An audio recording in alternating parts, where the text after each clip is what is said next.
can't use those headphones very well. I have to like adjust a bunch of shit. So instead, I'm just doing what I used to do, which is put things into my TV, and then these things are going into my head holes. So these are fine. Hello everyone, and welcome to Word Funk. I am Leon Thomas. I am joined by Austin Yorsky and Johnny Maloney. They're going into the correct head holes, right? I like how you made that sound cyberpunk. You're like, yeah, I jacked into the audio matrix, right into my cranial receiving units. Very, very Keanu Reeves. Hit me, you know. Actually, that could be two different Keanu Reeves movies. You have to go down, Bodhi. I have an important question. Okay. How much coffee can you drink before you die? I need that answer right away. I don't drink coffee at all, so I'm probably the worst person to ask. Johnny, you drink coffee sometimes. I have discovered that after 2 cups of coffee, that's a bad idea. 2 cups of coffee, Johnny, is great. He has great ideas. He says magnificent, charming things. He rolls with the punches, but is perfectly willing to put his foot down on an issue when it just doesn't suit him anymore. But 3 cups of coffee, Johnny? 3 cups of coffee, Johnny, is like in the dumpster, out back, bleeding from his ears, like throwing biological trash everywhere, looking for the microchip.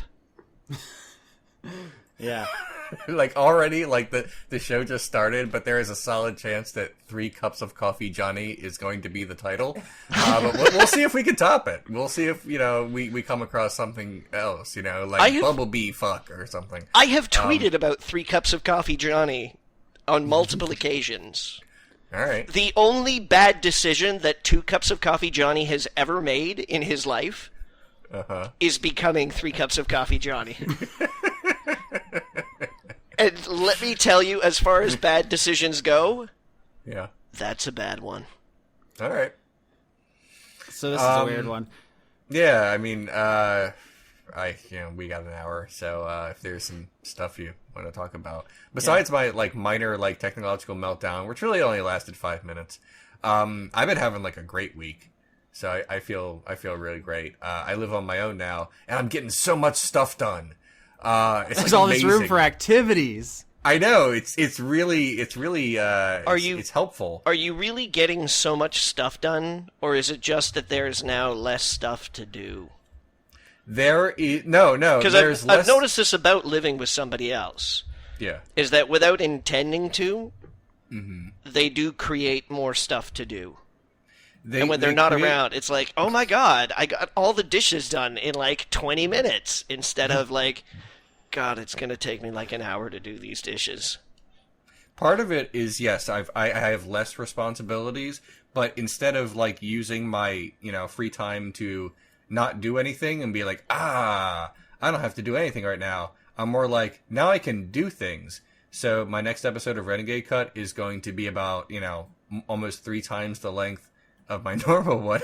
I decided that this month I'm just going to pick a bunch of movies that I have a lot to say about, and then just kind of go for it. I do have a lot to say about Batman v Superman. Actually, I have to hold myself back a little and just make a 25-minute episode instead of a 10-minute episode.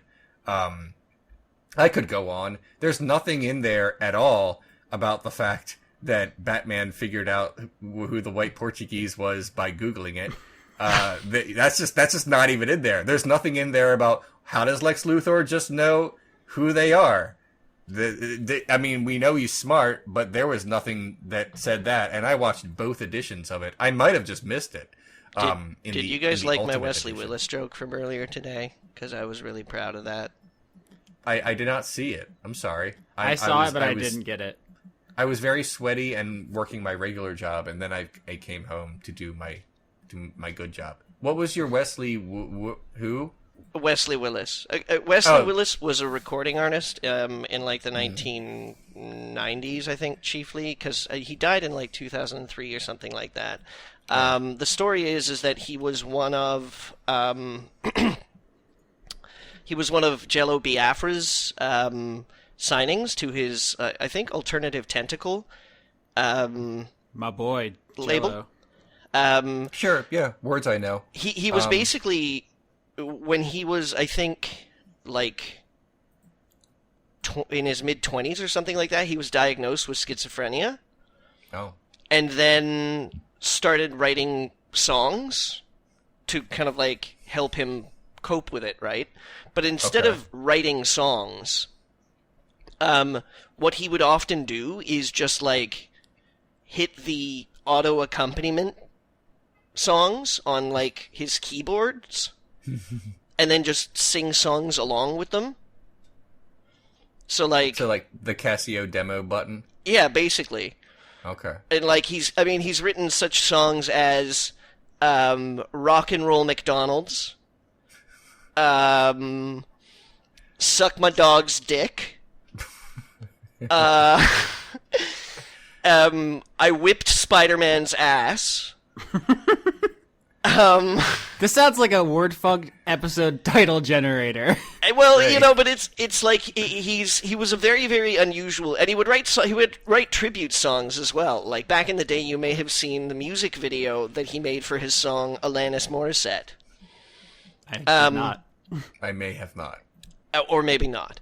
But yeah, so he was a very unusual, unique, and like, you know, quite frankly, strange kind of person. Okay. Johnny, what we really want to know is, what was your joke? Well, the joke is that he once wrote a song called "I Whooped Batman's Ass," and the song is like, you know, Batman was an asshole. Because he basically just yells stuff over over the camera, just like weird stuff. Yeah, like what is it? It goes, Batman thought he was bad. He was an asshole in the first place. He punched me and knocked me to the ground. I got up and knocked him to the ground. I whooped Batman's ass.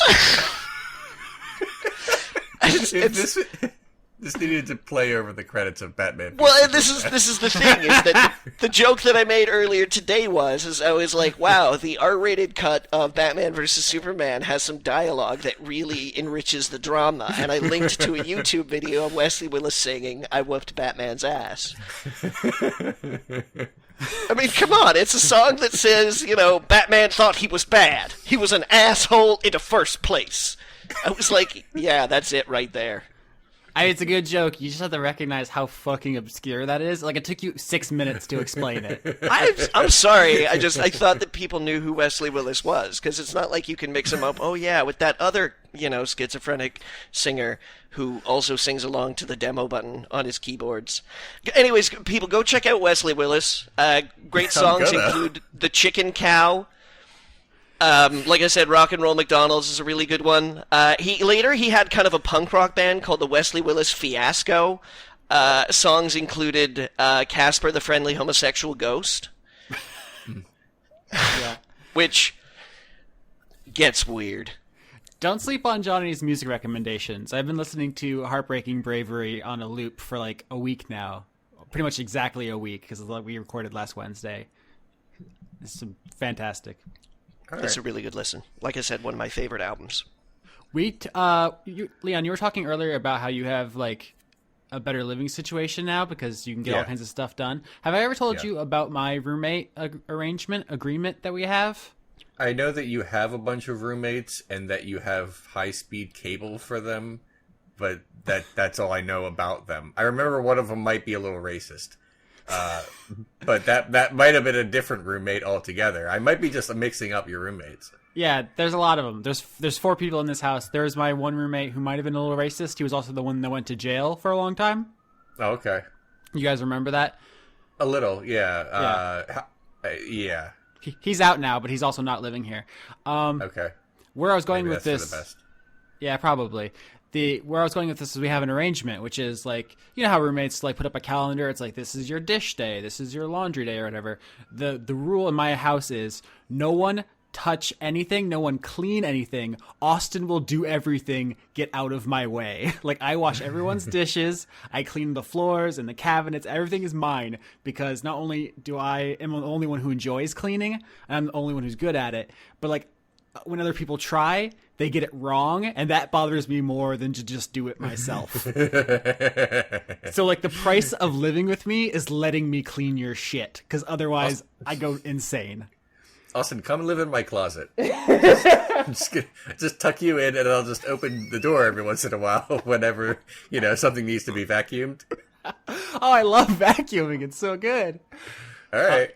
No, but I basically had to raise my half sibling, so I just got used to doing chores and shit, and so it's just a thing that I feel like I feel a good sense of like personal accomplishment when it's done, and then when I see other people half-assed, and I'm like, you made more work for me, like you might as well have just sabotaged my efforts. So just don't. Actually, you know what, Austin? Don't come live with me. You sound insufferable. I am. I'm the worst. Okay. Yeah. This is over. That was not bragging. That was supposed to sound crazy.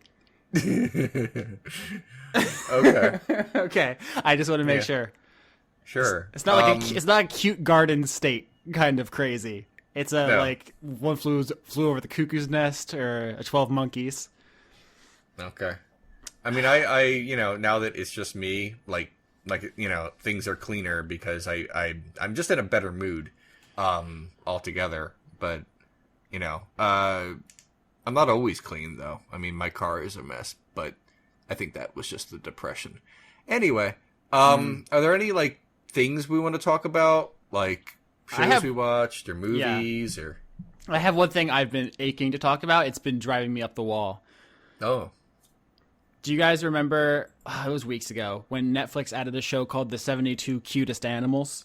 Yeah, yes. Yeah, I was like, Austin would like this. How much bullshit is that, huh, Austin? When we mentioned it last time, I was like, I'm not going to watch that because I'll just get frustrated at their ranking system. But I was bullied. I was bullied into watching it. And, I mean, okay, I went in knowing that the sloth wasn't going to win. I had made peace with that. So, like, I wasn't going to get riled up. Also, ferrets. And I'm actually surprised. They both got mentioned. I think sloth took, like, number 5. Like, it was actually way higher than I thought. And I was happy about that. Good for sloths. Yeah. You go, sloths. They did a really great job. But the way the show works is, like, every episode, they spotlight 6 animals and then kind of slot them into the top 10. Like, they're like, oh, here's who, like, earned a spot, and it bumps these guys off or whatever. For, like, half of the series, orangutans are at number 1. I was frothing at the mouth, screaming and throwing shit at my TV. A fucking orangutan at number 1? Eat my... That's awful. Butt. It's so bad. Like, that's not even... Wait. Let me try to figure this out. Like, out of all of the 72, it's number 1, or just like in an episode, or what? It was for the first half of the series. It held the number 1 spot until the mid-season stretch. Oh, I see. I think they eventually ended up at number 3. Like, they still finished really high. That's still bullshit. It was a blatant pro-ape bias. I can name fucking 5 cute animals off the top of my head that are better than orangutans. I've seen fucking dogs, quackas, like fucking groundhogs, sloths, I've seen guinea cuter pigs. hobos, is what I'm saying. Yeah, listen, there was all kinds of ape shenanigans. The ape agenda was strong. Gorillas were up in the mix. Like, there was capuchins, and there was, like, these sideburn monkeys. Like, I tell you, these fucking evolutionists, man. I can't. Trying to make me have sex with a monkey? I won't do it. Was it when they said it was the orangutan? What did they say? Like baby orangutan, like or is it just like any old orangutan? No, they showed like interviews with like orangutan keepers, and they were like socializing them, giving them food, and saying, "Oh, they're so human-like, they're so smart." And I was just, I don't want a human. Exactly. I was like, nothing is less cute than that. Also, what I was screaming at my TV was, orangutans are fucking serial rapists, which they are. Do you guys know about this? I don't, but now I do. I'm not surprised. So orangutans have this weird, crazy, like, Pokemon thing they do when they grow up. They reach a certain age, and they either become flanged or unflanged orangutans. This is not covered in the show. This is just a thing I know because I'm a crazy person. Okay. And the flanged orangutans are, like, at the top of the patriarchy. They, like, choose mates, and they, like, protect the group. They're in charge. Unflanged orangutans get, like, kicked out of the social order, and they become, like, roving rape bandits. I'm just kind of curious here. What is the determining factor of what flanges you? I think it's, like, literally, like, a facial feature. It's called the flange. Okay. All right.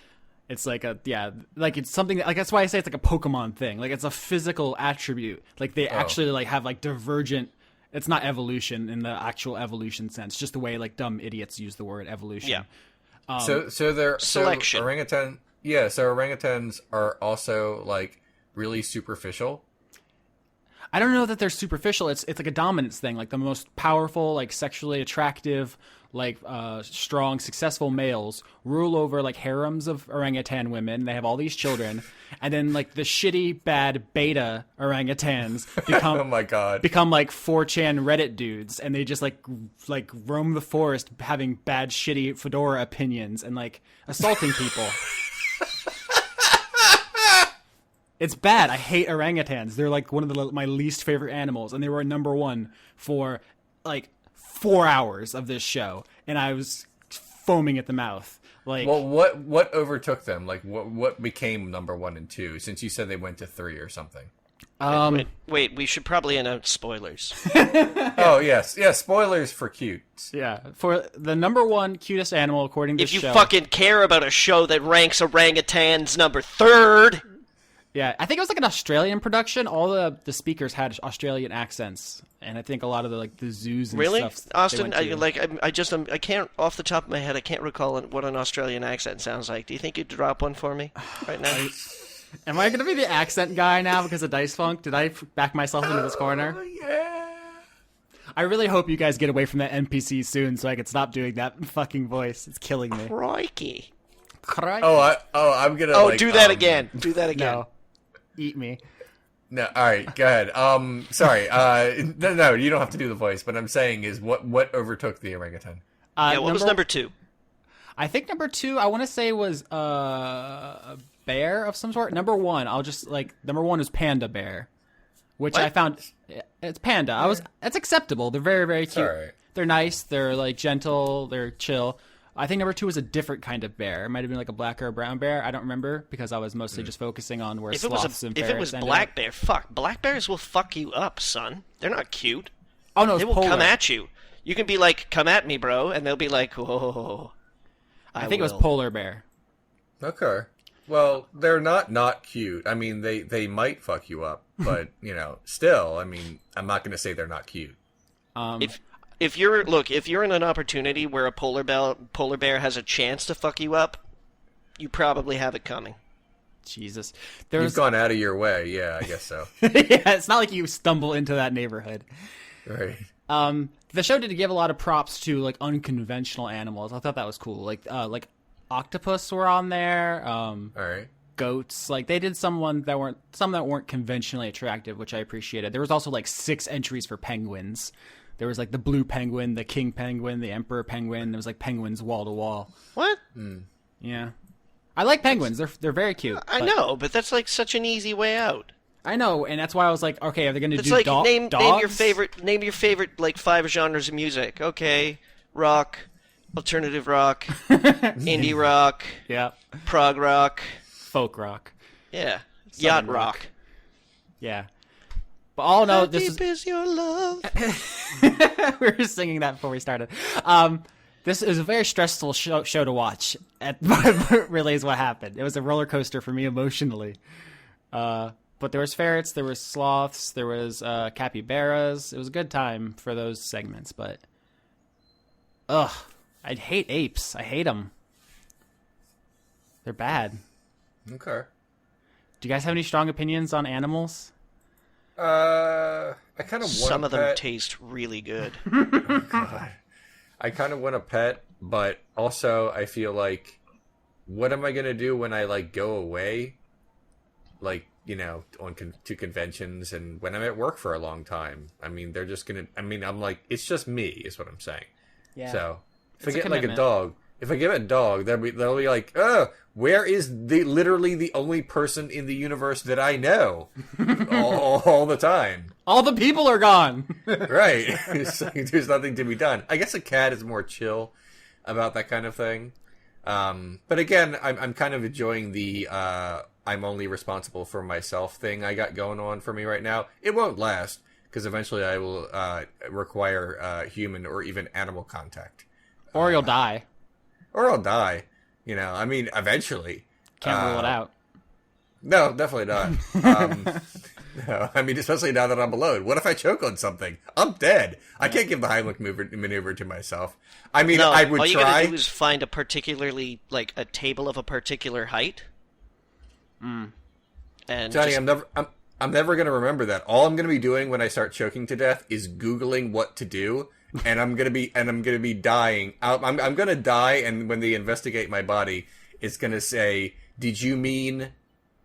on my screen, because I'm going to type it wrong. Yeah, because you spelled chalking instead of choking, like an Right. amateur. And these guys were like, I wonder why he was so interested in making sure that wheeled vehicles don't roll away. Good So jokes. Yeah. Yeah, so that's yeah. I forget what I was talking about. That's such a millennial way to die while Googling. Oh, can I talk about how much I hate the term millennial? You can. I just want to say one thing before you start. Sure, Is that I've yeah. gained a new appreciation, or perhaps remembered an appreciation I've previously abandoned, for manatees. I don't think manatees get enough credit. They're very cute. They're very gentle. They just like hanging out. I think manatees are pretty good. They are pretty flubbly wubbly. Yeah. Pretty wobbly. Okay, millennials. Yeah, I don't have a problem with millennials. I have a problem with the fact that I am apparently a millennial. I No, didn't you're know not. this. No, apparently I am. And I didn't realize this because I thought millennials were like young people. But apparently, the broad definition for millennial is anyone born in the early 80s to the 2000, which makes no sense to me. No, the because- early 80s is Generation Y. I know, and then they changed it. No, fucking- it's literally just a term for like people who I don't like, who are different than me. I agree, but here's the thing. I looked it up, and then basically the people who are, I guess, in marketing, and the people who are defining these things, I guess on Wikipedia, decided that I am one, because I was born in the 80s until 2000. And here's why I have a problem with that. Besides the fact that I was perfectly content being Generation Y, or the MTV generation, for the longest time. The other problem I have with that is that it suggests that I have a similar upbringing and background as someone who is just now turning 16 years old. And that's not true, because I didn't grow up with the internet and stuff, and tablets. Yeah. So I find that it's too broad. You're not find a that too- millennial. You're not. You're absolutely not a millennial. I would like to And think I know that, this but- because when I was in high school, I was a guest host for a very short run local television station talk show called Generation Y. Look, I know I am Generation Y. I know that, but they decided that I'm also another thing. And Yeah, I nobody think that's will ever find footage of it, ever. It doesn't exist. I'm gonna start Googling it now. It's but, gone. but that's not what I'm saying. What I'm saying is, Leon, I know disregard I that. know. It's garbage. Okay, I want to, but I want people to stop calling me that. If anything, the traditional generation gaps, like the generation turnover, are getting shorter because technology is advancing at such a pace that like people are all like, "Oh yeah, it's Facebook and Twitter," and now, "Oh no, it's Snapchat and something else Austin hasn't heard of." Like it's moving so fast that like it's like only a couple years between these things that we're all losing touch with it so quick. Like there's probably new shit that I don't even know about that everyone's like really into. Not just that, but there's like, this is something interesting I've found, having grown up in the 1980s, and also been around in present day, is that the generational gap of media doesn't exist anymore. Because it used to be that, when you were around in, the 70s and the 80s and things like that, you watched the television that was on. Mm-hmm. You heard the music that was on the radio. Yeah. And now you don't fucking have to do that. Like, at the touch of a button, Spotify, YouTube, you can be like, oh, Netflix, hey, look, there's this, TV show from fucking, 1986 that I was gonna check out because... Austin, you're watching Star Trek. Mm-hmm.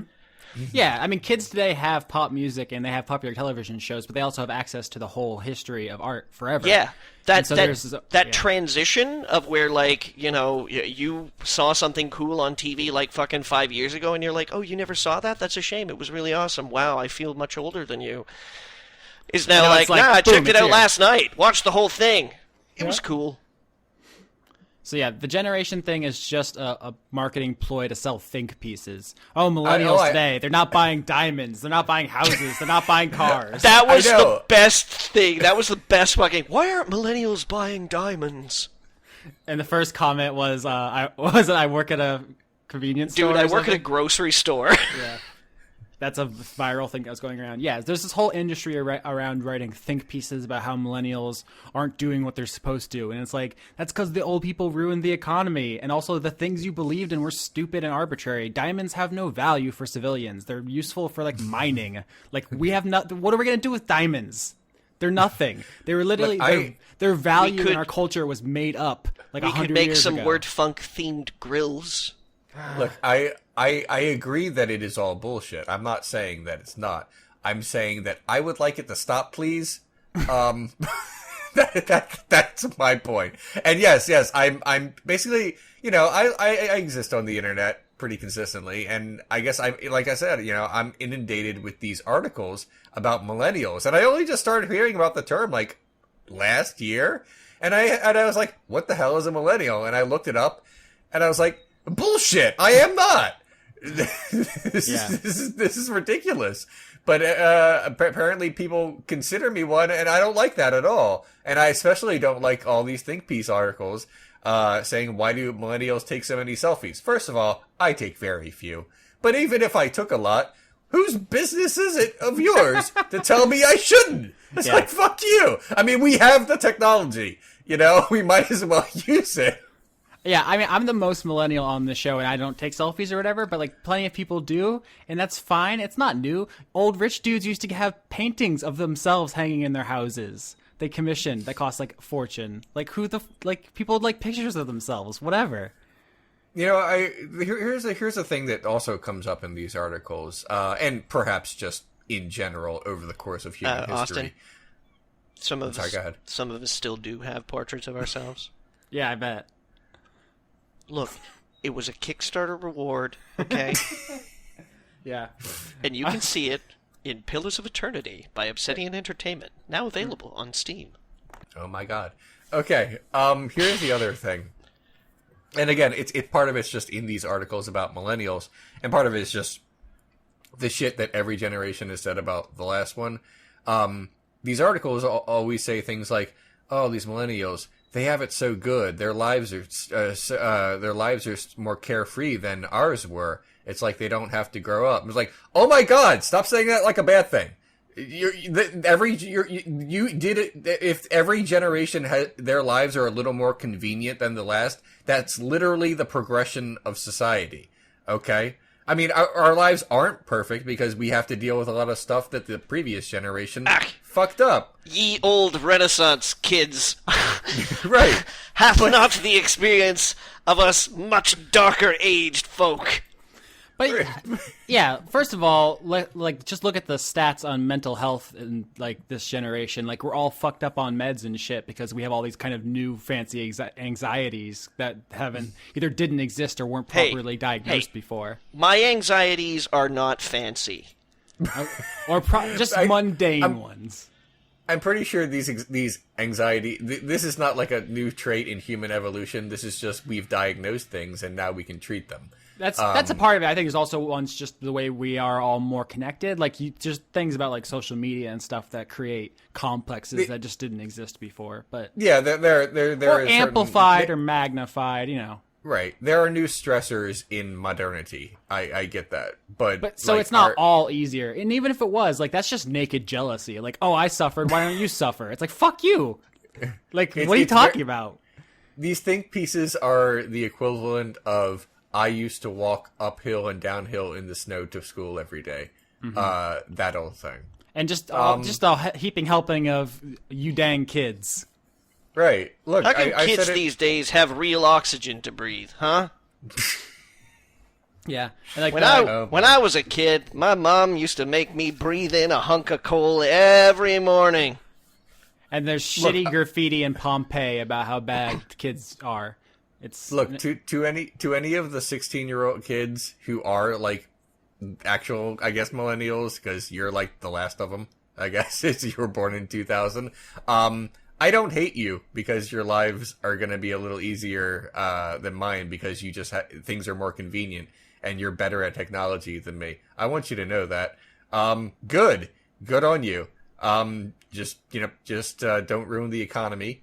And I mean, you're probably shitty. 16-year-olds listening, you're probably shitty, and you're shitty maybe in new, unique ways. But listen, we were shitty too, and our parents were shitty. Like, a lot of people are shitty. It's like, whatever. Everyone's shitty. Okay, just do your best. Kids. Be chill. Look, kids, I'm going to place a little bit of faith in you here, all right?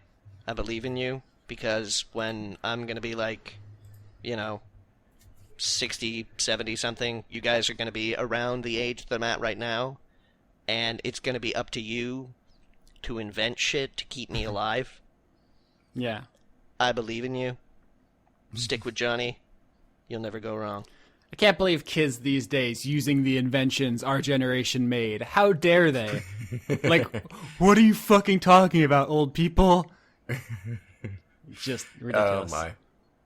The only way to make those think pieces go away is Sorry. to stop clicking on them. That's how they go away. Don't click on them. I don't Sweet, click on my them. property values went up again. How come none of these kids are buying houses anymore? I don't click on these articles very much. They're just in my Facebook feed, and I'm like, I don't even want. Just the headline, just the very headline of it. I can't even deal. And then I sort of get wrapped into it if like my friends are commenting on it. I'm like, well, maybe I should read, and then I always regret it. Anywho. That's what I wanted to say about that. I was actually planning on talking about millennials this week, and then Austin, you just said the word. And I was like, oh, wow, an actual natural segue. Neat.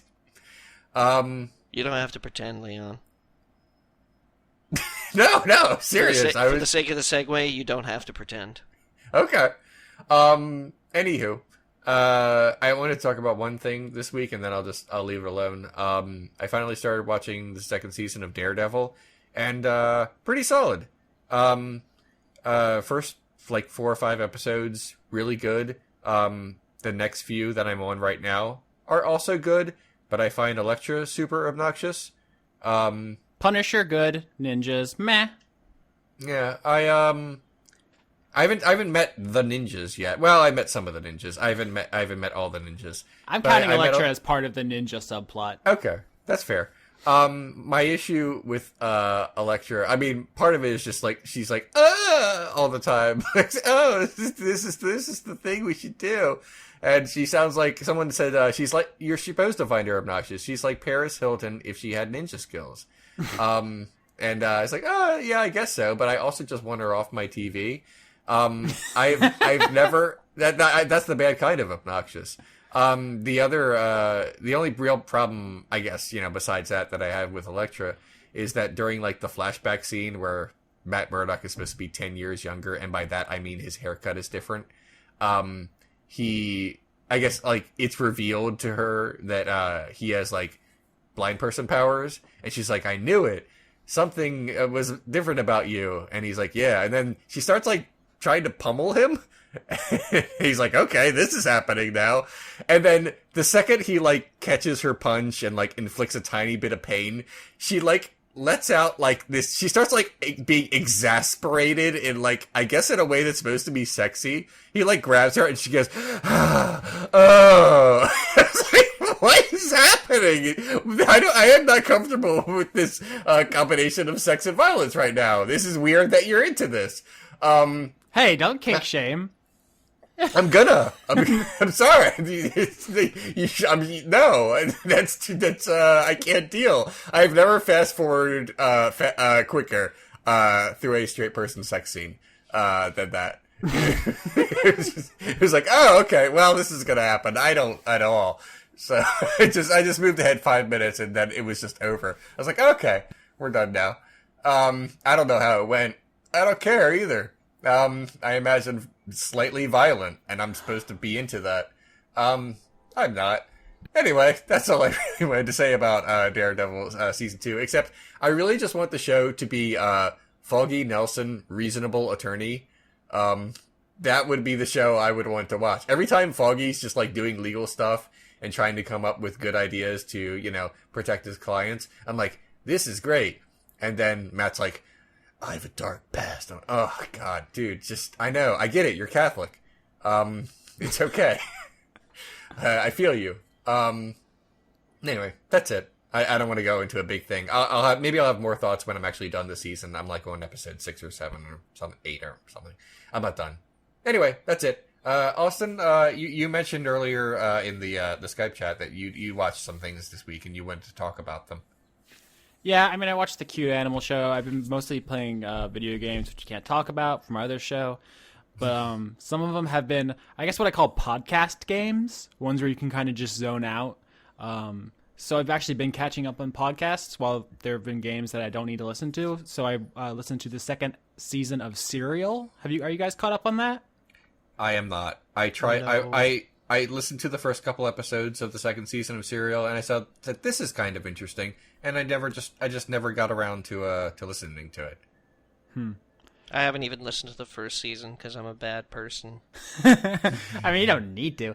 So the thing about Serial, so the first season, I think most people are familiar, is like the most successful podcast ever, which is kind of an investigation of the true story of a high school girl who was murdered and the guy who was put away for it, and the evidence didn't quite add up, and they've been investigating it, and actually recently it was determined he would be getting a new trial. It's a very I don't know if it's. I struggle with the ethics of the whole thing, right? Because treating real people's lives as entertainment is sketchy at the best of times. But a real teenage girl died. It's weird to be like, oh, I can't wait for the new episode of this show to come out and me enjoy it over the corpse of this human. I don't know. It's a weird thing. That's fair, but in a sense, isn't that any time you read the paper? I mean, not that people read newspapers anymore, but when people do read the paper, not just because they think, oh, this will make me informed. They also because it is a story for them to learn about. And watch any number of movies or television shows that are all exploiting real things. Where's the line? I mean, I know that many moons ago, I used to be a regular watcher of the original CSI. Mm-hmm. Before it kind of jumped the rails and went all glitz and glamour. And they were very forthright. They were yeah, just about every morning in the writer's room we drag out the newspaper and we read all the really gross, horrible stories and go, ooh, that would be a good one. Yeah. I mean, that goes back to Truman Capote and the true crime novels, right? Yes. So it's always been an ethical quandary. It's just in this particular instance, it was it just felt like the grossest it has been, and I don't want to condemn. I enjoyed it. I listened to it. I'm considering myself a fan. I'm listening to the second season, so I just wanted to put that out there that it's something that's also part and parcel with enjoying this thing is having to deal with that. Am I complicit in this kind of voyeurism? The second season though is about Sergeant Bergdahl, who I think most people are familiar with, who was this army guy who walked off a base, was kidnapped by the Taliban and held for 5 years, and then when he was released, it suddenly became this like weird political thing about like, first of all, it was like, did he desert? Should he be punished rather than celebrated? And then it was like, oh, is Obama using it for leverage? It's like this crazy political thing. And I thought I would like it more because like it's not over a dead person, right? Like this person's alive. He's been safely brought back. We're looking at facts and like not conjecture as much as the first one is. And no one is dead. But I don't know. It's many of the episodes of the show are just like lurid descriptions of him being tortured for 5 years. And it's like, it got like almost Saw or Hostile at some points, and I was just like, "Oh, this is just unpleasant. I'm not super into this."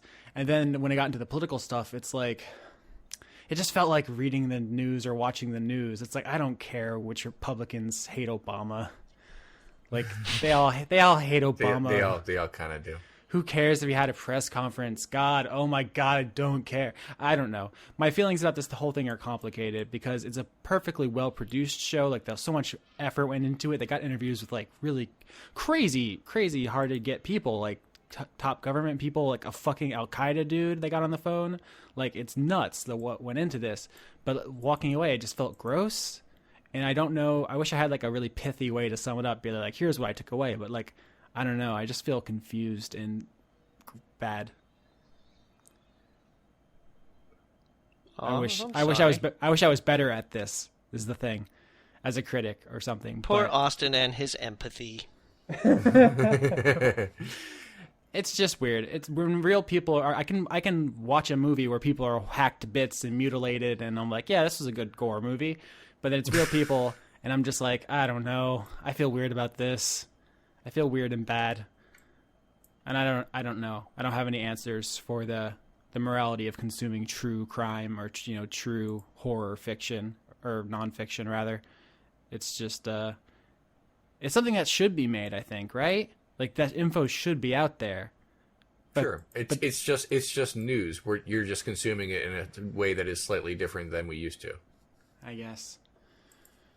I think maybe like the wall between some of these things is eroding because most news stations are so exaggerated and so performative. Sure. Right? Yeah. It's like almost like theater already.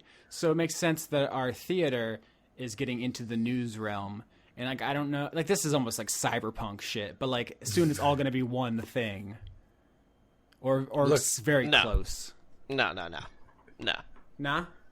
Absolutely not. The pendulum swings, and when markets basically create saturation in one thing, you get imitators, and once you get imitators, it becomes really difficult to discern signal from noise and like the good from the bad, because at a glance they all look the same because that presentation is all the same. And then at a split second notice, somebody can come in on the other end of the arc and be like, hey, I'm going to do it a different way, like how they used to do it. And people go, oh shit, what's that? It's new. And it doesn't matter that it's not new, it's different. I thought that was going to be the case earlier. I remember like the Al Jazeera news network, whatever, was like a big thing. People were like, oh yeah, it's bringing back proper news. And then it just like, I don't know if it died or whatever. It just stopped being a thing I heard about. I don't know how like successful any of that is. It's still around. Okay. Yeah, but I mean, look at the Vice TV show or the Vice network even. I'm only aware of them insofar as Austin Walker went there from Giant Bomb. I don't know what that is, but okay. Well, like, I know that, what's her name that was in Beyond Two Souls and Juno? Ellen Page? Yeah, Ellen Page has a show on the Vice Network where she goes around America talking to, like, young kids who are coming out of the closet and things like that. And it's what all are the about, ratings like, on that compared to some blowhard on Fox screaming into a camera about the Islam, Christmas war, Taliban, Obama, Al-Qaeda, fucking Fallujah, Baghdad conspiracy. Well, it's, like, you know, I was just yelling words there for like 5 minutes. I know, but like in contrast to news as theater, this is like a weird kind of like documentary style about essentially, you know, the varying degrees of oppressed gay culture, which is totally, you know, like human interest social news. But is it successful? Is it viable? I mean, we'll have to give it time to see, but I feel like I've been alive for long enough to see a couple of ins and outs of certain styles of sensationalism be replaced by people who are really, really serious, and then really, really serious people get replaced by sensationalism again. I guess that's the optimistic way to look at it. I just don't see things getting less polarized, and where there's polarization, there's exaggeration. So it feels like it's a downward spiral. Maybe that's just like because we're in it so much. Mm-hmm. I don't know. That's why I don't have a Facebook. Every time I hear anybody talk about their Facebook, it's like, oh, my wall is constantly covered in like terrifying bigotry, and all my friends and family are like secret Hitlers. And I'm just like, why would you do? All right, let me explain to you what I do with Facebook. My Facebook friends are like friends. They're not like people I like vaguely am aware of. And oh, you're a friend of my friend, so you're on there, and you're like a second cousin. My people who are on my Facebook page, my friends, it's not in the triple digits. It's just people I genuinely want to hear from. If I didn't, you wouldn't be on there. So, you know, it's all about how you use it. you should go on Facebook and just add me, and that's it, and Johnny, and maybe like a couple other people, and that's it. And you can just say you're done, and then you know about all my updates. I've been thinking about the way I relate to social media a lot lately, because I didn't have any accounts before I worked at BT. I got a Twitter account for that, and I just like tweeted out articles or whatever. And then when I quit BT, there was like a year or so where I was just tweeting jokes. And then we started this show, and now I like use it to promote my work. And I don't know, like, am I using it wrong? Like, should I be doing other stuff? Like, no, you use it how you use it. Like, I use Tumblr wrong because I don't follow like cool blogs. I just follow my friends and kind of use it a little to help promote my show. And I much like you, I only got a Twitter account. Like, I got a Twitter account the day I uploaded the first Heart of Gaming, because I figure like that would be a way to promote it. And I got a Facebook page later when I started having more of a social life, and that was basically that. And Tumblr just came because I heard about it somehow, and I just. But so here's the thing: like, the statistics show, if you're like someone who's like deep into these SEO figures and stuff for doing online content creation, you know that like having a Facebook page for your creative venture is an important part of building traffic, because a huge amount of the internet's traffic goes through Facebook. So like, if we were serious about pushing WordFunk or DiceFunk or whatever, we would have Facebook pages for them, and we don't. I do. No. I do have a Facebook page that is specific for videos that I post, and I also post DiceFunk there. It's basically a Facebook fan page for my YouTube channel. Okay, for your channel. But my Whoa, sorry, that's me this time. Yeah, weird. But my Facebook page, that's just my Facebook page, is completely different. Okay. So that shows how much I know about Facebook and your use of it, which is nothing, because I don't go on there. I just feel like, I hate to be a downer, but there's these like fucking mass shootings every week, right? Yeah. And everyone on Twitter has all these like really pithy, like smart and like sad things to say. And I usually don't add anything, because I feel like I don't have, it's not a contest, but also I don't want to be, I stay the fuck away from those things these days. Yeah, because like in the first place, particularly Twitter. Twitter is an absolutely terrible place to actually engage anybody on any subject that requires even the slightest bit of nuance. It's a terrible place to engage somebody who disagrees with you. It's a terrible place to engage world-steering topics. That's fair, especially considering Twitter, especially just because of the character limit. There is only so much you can say. There are people who just do like walls of tweets where they're like 12 in a row to get their point across, and then, but that becomes like a thing. And people see you interacting with each other sometimes, and then suddenly, particularly if you have like, this is a big thing. People who have large follower counts. Saying something about someone who doesn't have a lot of follower counts, and then people just deciding to dogpile.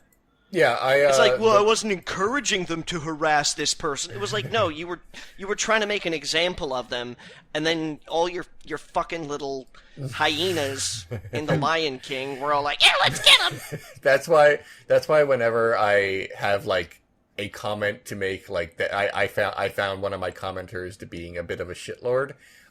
Even when they are in fact a complete shitlord, I kind of like block out their name, because I don't want to encourage, not maybe whether or not they, quote unquote deserve it. I just don't feel like having the kind of responsibility of like encouraging people to like be a jerk to someone who is only a jerk to me and not to them. I also don't like the idea that you think that you can affect positive social change on Twitter.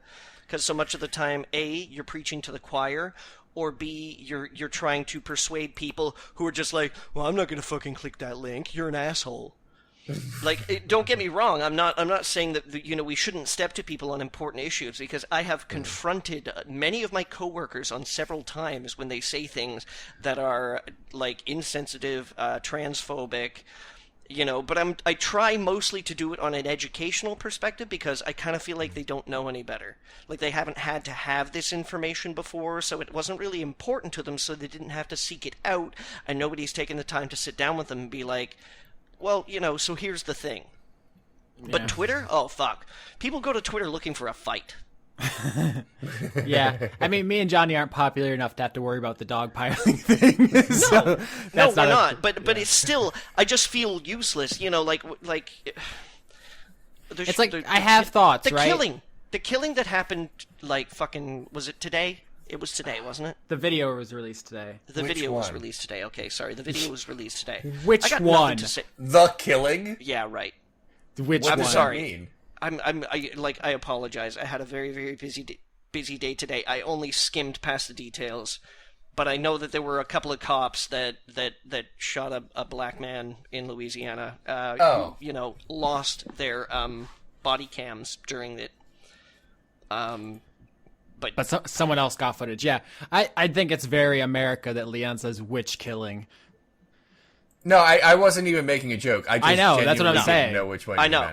I just wanted to make sure that we didn't think that I was being insensitive about it. No. You know, I really only caught cursory details essentially, and I didn't want to say anything about it on Twitter today because there's nothing I can say. There's no I can't be like, oh, that's sad. But that's the trap, and that's what I'm getting at. Maybe I'm saying it poorly, but the fact that you're like, well, I can't be better, so I'm not going to try as if it's a competition, but it's not. We're all just being ourselves and like having feelings, but we feel like we're not able to express it if we don't have the best hot take. Like that's weird. But this is the thing, is that I'm perfectly fine expressing myself. I'm expressing myself right now. I would be saying these things to you guys even if we weren't going to record and broadcast this later. But, when it comes to Twitter, when it comes to being, like, pithy, when it comes to, like, okay, let me think up the best thing to say in 140 characters. And it's not even like, saying things that are sympathetic and things like that that's not helping either. That's just kind of being like, oh, man, I read this really sad thing. It made me sad. I hope more sad things don't happen. Sometimes that's just you're having basically a conversation with the people who are your followers, and much in a sort of like broad way, in the way that we are having a conversation now. Like the people I follow, on Twitter. If I followed like 5,000 people, I might, it's like, who am I talking to right now? Like in this stadium. But I follow, much like Facebook. I just follow the people who are friends of mine, or people who's like. Or, basically just friends of mine in like 2 websites. So it sort of depends on how you're. I don't know. Twitter is different for everyone, is what I'm trying to say.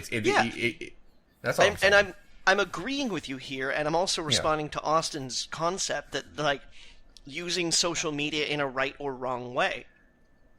I'm using social media in a way that best fits me, insofar as that like. I don't feel like I'm having that conversation. I don't feel like I have the opportunity to have civil exchanges on Twitter that actually get the opportunity to delve into, like, complicated topics and have those topics responded to with respect, inquisition, and general concern about the problem, as opposed to just mudslinging. So I don't do it. All right. But I feel like it's really easy to just say, well, I can't do anything. It's like the voting thing. Like, oh, my voice doesn't count, so I'll just not. But it also feels like a form of, like, cowardice or laziness. It's hard to reconcile with my belief that also we should all be putting out, like, positivity into the world. I try to put out positivity in, like, within my purview, within my power, things that I can talk about from knowledge and experience, and being able to actually lend a little bit of depth to, as opposed to just lighting a match in 140 characters and walking away from it. That's why I light my matches in like 10 to 20 minute videos. It's a long fuse. So, like, I'm not saying that we don't have an opportunity to be better or things like that, because there are things that wind up happening in the world that I know quite a lot more about, things that I have personal experiences with, and I'm perfectly okay speaking from experience about these things because I feel like I have a voice to lend to them. But I don't feel like I need to be publicly outraged on every social media platform all the time about every problem, because I gotta tell you, world hunger and like the medical attention that people in the third world are getting would take up so much of my fucking time. Well, it's perfectly okay to both pick your battles and like gauge the amount of engagement, the amount of engagement you want on social media. That's perfectly fine. Mm-hmm. I mean, I will say a thing about politics from time to time.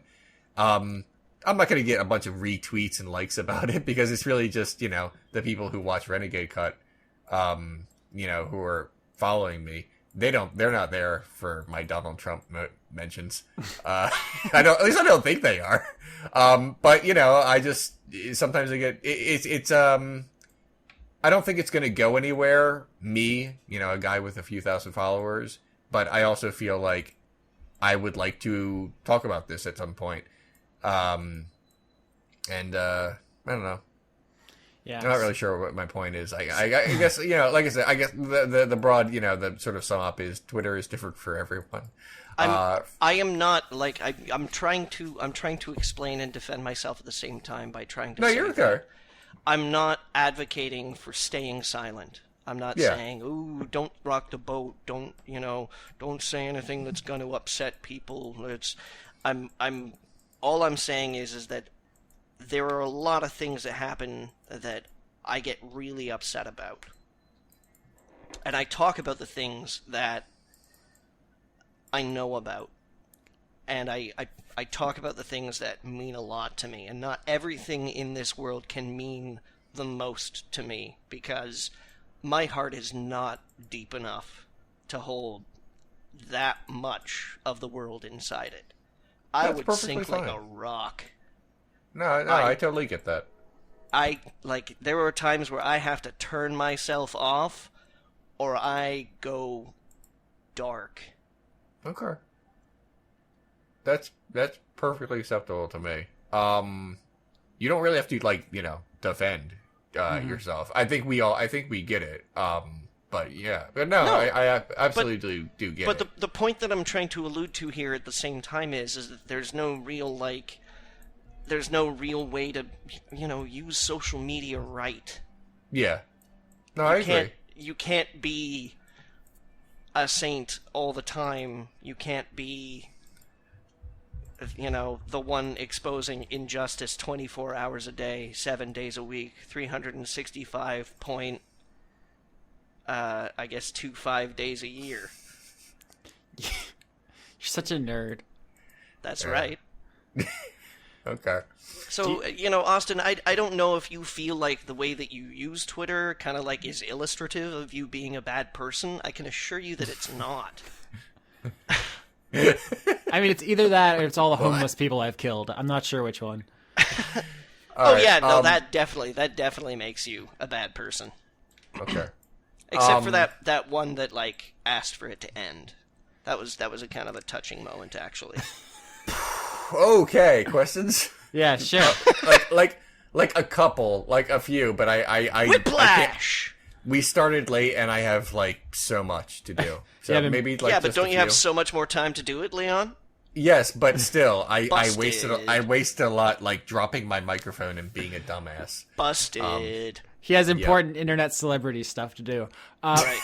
First question. I guess this is for Leon. Silent Wind of Doom asks, is there any movie that if someone paid you for a Patreon sponsored review, you'd never do?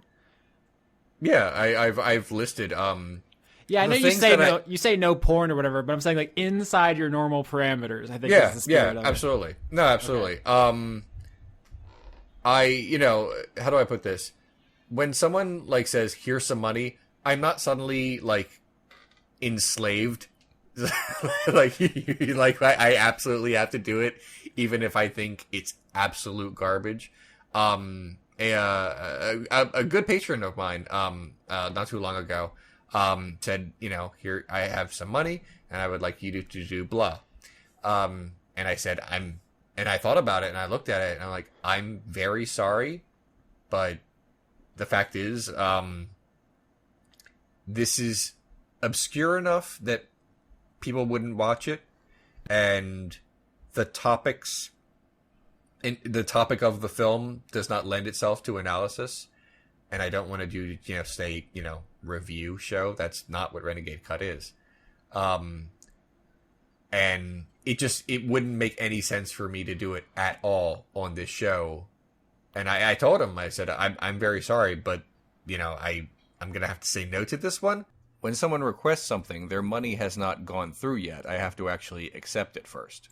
But if you have another idea, I'll certainly hear you. You're a good patron of mine. And he said, "Yeah, well, Reno 911 movie?" No, no. But he had a different idea. I'm like, oh, sure, that's fine. I've been meaning to see that.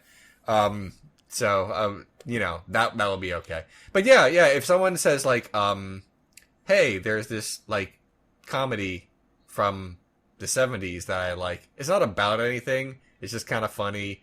And dumb, I'll probably say, nah.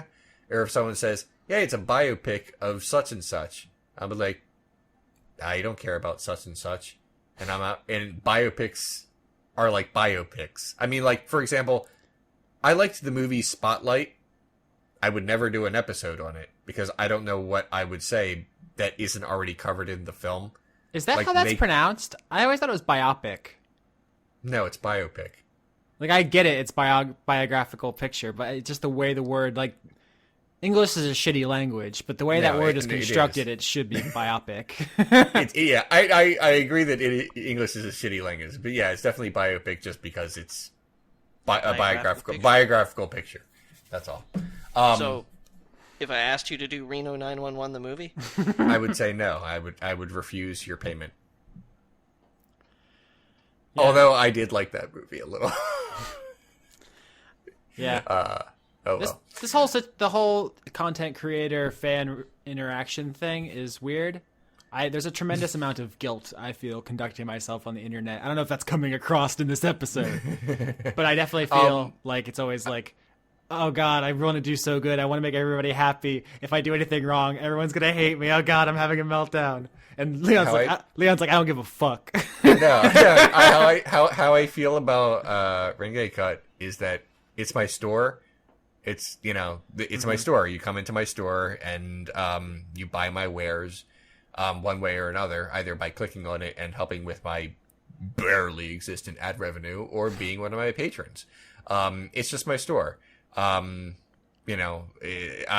treat my customers as well as I can. If you come into my store and track mud on the carpet and, start breaking things, and I'm not going to be super polite about it. And that's basically how I feel. I own a very small business according to the IRS. That's how I feel about it. Yeah, you project a lot more authority than I do in these matters. You have like a lot of confidence as far as this stuff goes. That's because I didn't always, but then now I have a following, and like I said, the government has decided that this is a business and also my main source of income, which it is. So it's just like, yeah, this is what I do for a living. So put on your big boy pants about it. Next question. Okay. Yeah, sure. Demented Dawn asks, this might have been asked before since it's pretty basic, but what's your dream job? I'm doing it. Done. I just want to not do it, the secondary thing that I also do. Easy. Done. It's weird because I think reviewing video games is a dream job for a lot of people. And in a sense, it kind of is because it's a writer, which I guess is my answer. But I guess as someone who's had a dream job, let me tell you, it's just a job. It's still just a job. It's not like it doesn't change everything. It doesn't. Austin, though. I mean, let's be honest here. Okay.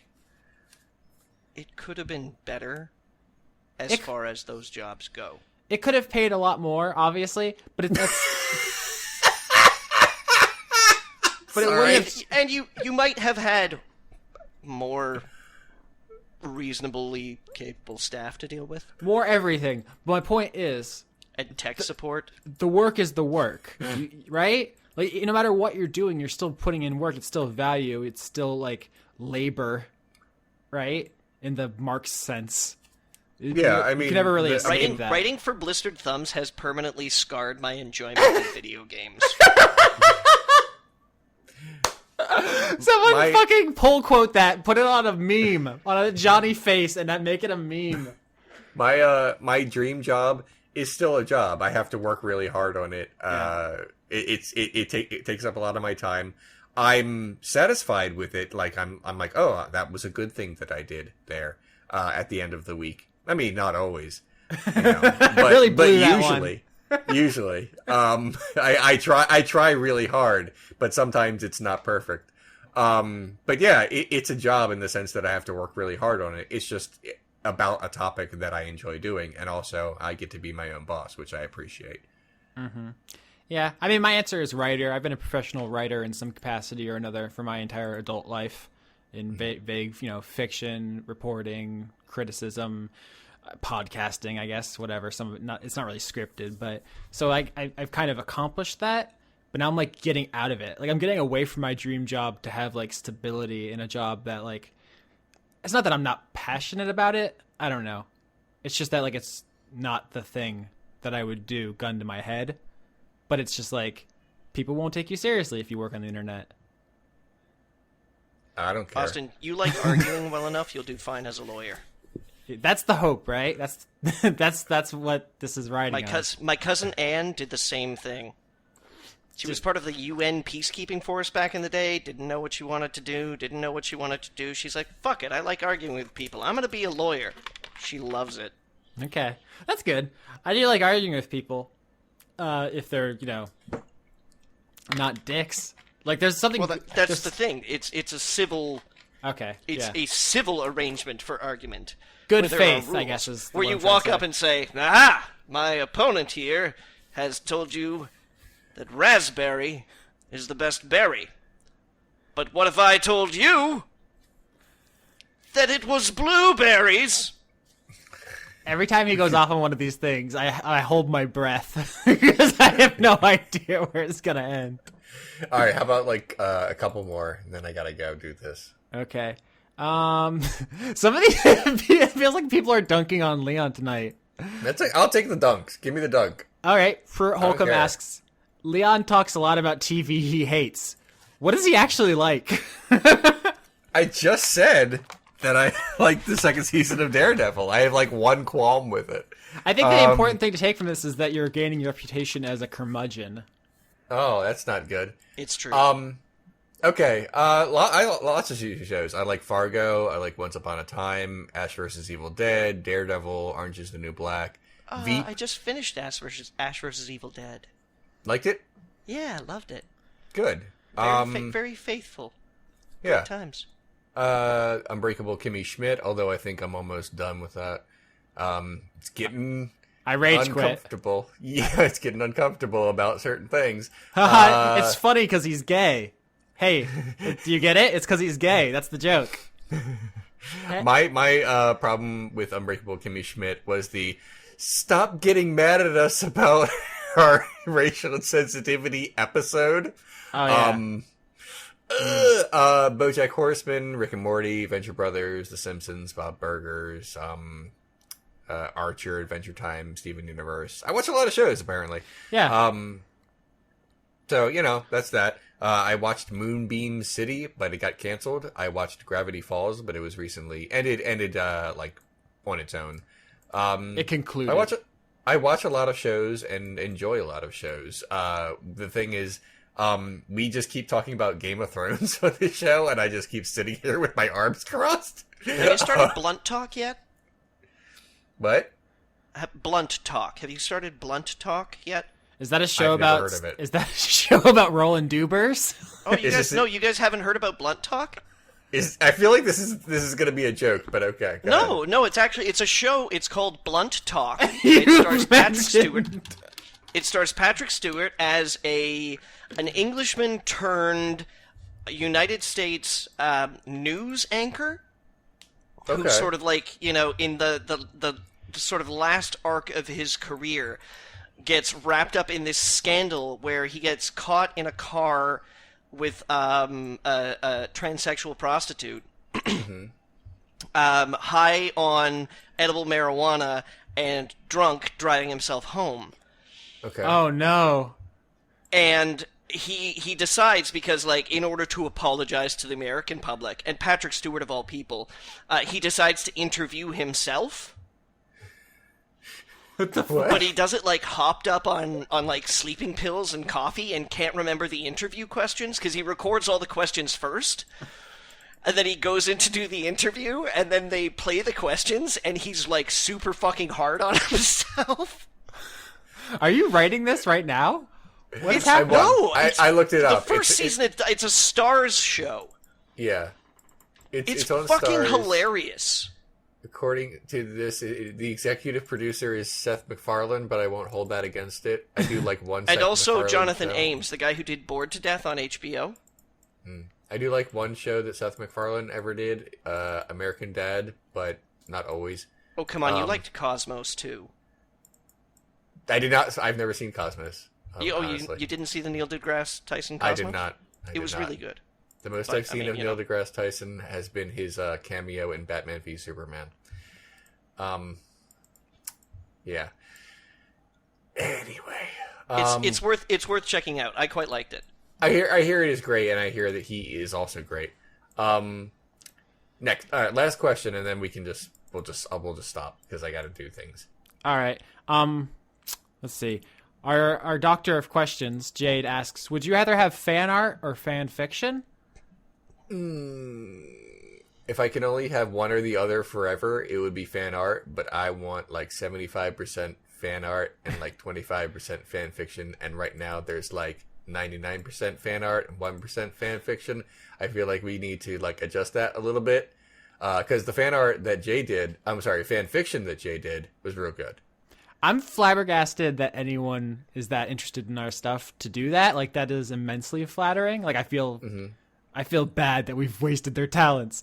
But for me, the thing is, between the two, I can write pretty good. Like, I don't mean to be, an asshole about it, but I feel like that's a talent I have, and art is so fucking beyond me that it may as well be magic. Like, to me, they are just in, like, Harry Potter comparatively. So that is more impressive, but that's just because of my own, like, abilities and disabilities. I gotta say fan fiction. It would be cool. When I was younger, I refined, basically. I developed a lot of my ability to write by attempting to ape other people's styles. Even up into my 20s and things like that, I was trying to write short stories that sounded like Kurt Vonnegut Jr. short stories, or write short stories that wrote like Raymond Chandler stories, or poetry that was like Alexander Pope, without maybe the length necessarily. And these were people that I really, really admired. That I wished I had like an ounce of their talent, even just a fraction of their ability to do what they did. And so I would try and chase them desperately with the pen. And in all honesty, like seriously, it's totally an ego-stroking thing for somebody to say that they're writing fan fiction based around something that I helped create. That blows me away. That knocks me out of the water, because I know what that feels like, chasing someone's style, and just to imagine for a second that somebody is chasing even only partly me and my contributions to, like, whatever it is just staggering. You know what the greatest honor as a writer is, and what my life's ambition is to have like a literary technique or term named after you. Like, people say, like, that's Lovecraftian, or that's, Kafka-esque. Yeah. If something could someday be called, like, Yorskian, like, that would be like, oh, okay, I won. Like, I did it. I got to the kill screen of life, and I checked off that box. I won. Yeah, but the main character, he cares too much. It's very Yorskian. I love you, Austin. Thank you. I love you guys too. I guess Yeah. we're ending the show, but real quick, shout out to Kirsten Haslinger who put together, I guess, like a message board for our various projects. It's at we have a forum now. Yeah, apparently. What? Where? I retweeted it. You can see it on my timeline. It's also at find it. thefunkyshack.boards.net. It's for, I guess, Wordfunk, Dicefunk, GameCrunk, and she Or said, just people who want to hang out. yeah. And there's a bunch of like Becky's art on there. It's very cool. It's very flattering. When she first said like, "Oh, what if I did that?" I'd be like, "I don't know if we're popular for that enough for that. That feels like a lot of work for us." But she did it anyway. So, awesome and thank you. Hopefully people check that out. Oh, this is found a it. weird one. There's already threads and stuff. I know. Neat. We don't deserve them, Leon. You guys, you don't want to see the list of shit that I don't deserve. Yeah. All right. We'll be here all night. I don't like all this commenting on myself without my ability to control it. You know, I have to say this, guys. Yeah. I have to. Yeah. It's not really a following until there's weird slash. Is there not? Is there slash already? I thought people shipped us. I thought that was a thing. Right. No, someone already said that we are someone's OT3. So. Yeah. I Isn't mean, that but a I mean, I haven't read. Scientology I haven't read any fiction about us doing romantic things to each other, though. So that'll happen. I have read people writing fan fiction about me doing romantic things to other people, but not to you guys yet. I'm serious. Isn't OT3 a Scientology term? Yeah, there's operating It might be. operating Thetans. I think they mean it's something else. I'm gonna start reading this stuff. No, I shouldn't. I have to get to work. Jesus, I'll be here all night. Anything you guys want to say right before we go? Thank you. Austin? Thank you for doing this, everyone. For you two for being on here with me and everybody else for tolerating us. It's cool. I apparently managed to dodge the dream job question. Oh But like Okay. this bottle of wine I'm just about to open reads, fuck it. Is that what it says? Yeah, it says fuck it. All right. It's a cool ass Have to bottle go of ki- wine. I'll take a Right. picture. I have to go kill a pigeon. That's on Stop my hurting windowsill. animals. No, I'm not Yeah, gonna don't kill it. hurt it, Leon. Just do it. No, humanely. I'm gonna shake it away. Basically, it like sits on the broken air conditioner in the other window, like being a dick all the time. So I just kind of like shake it and then it goes away. It'll be fine. I'm just gonna scare it a little.